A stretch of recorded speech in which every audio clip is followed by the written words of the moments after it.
Welcome back to the official ZAP-Hosting YouTube channel. My name's Liam, and today, I'll be going through and showcasing our TeamSpeak 3 server interface and what you can expect if you've got a TeamSpeak server from us. So let's get started.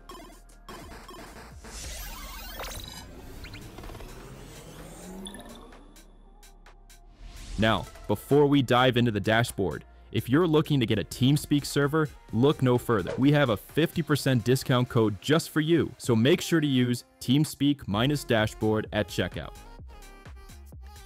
Now let's take a look at your server dashboard. On your main dashboard page, you'll find your server IP and options to start, stop, or restart your server. You'll also see how many people are online, your virtual server ID, and links to some useful guides.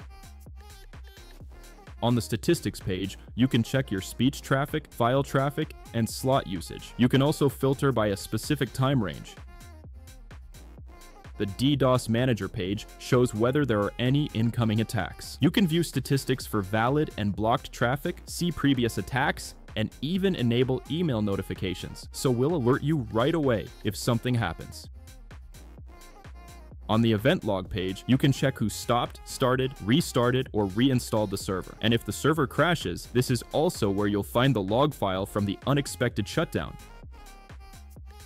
The settings page lets you change your server name, welcome message, reset permissions, change the banner, set a password, enable flood protection, or configure auto bans. On the privilege keys page, you can create specific tokens for channel or server groups. In other words, assign roles and permissions to your server admins. The users page shows you who is currently connected or who has connected in the past. From here, you can also kick, ban, or unban users directly.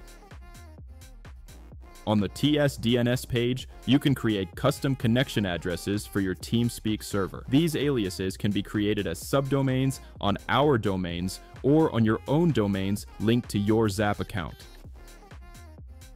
The snapshots page lets you create backups of your TeamSpeak server. These backups can later be restored, deleted, or downloaded.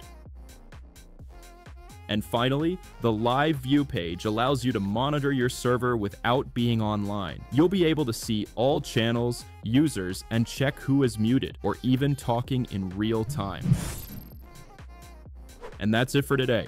If you have any questions, you can contact our support by creating a ticket on our website or using the live chat. We'll be more than happy to help you out. Now, have a lovely rest of the week and enjoy using your ZAP server.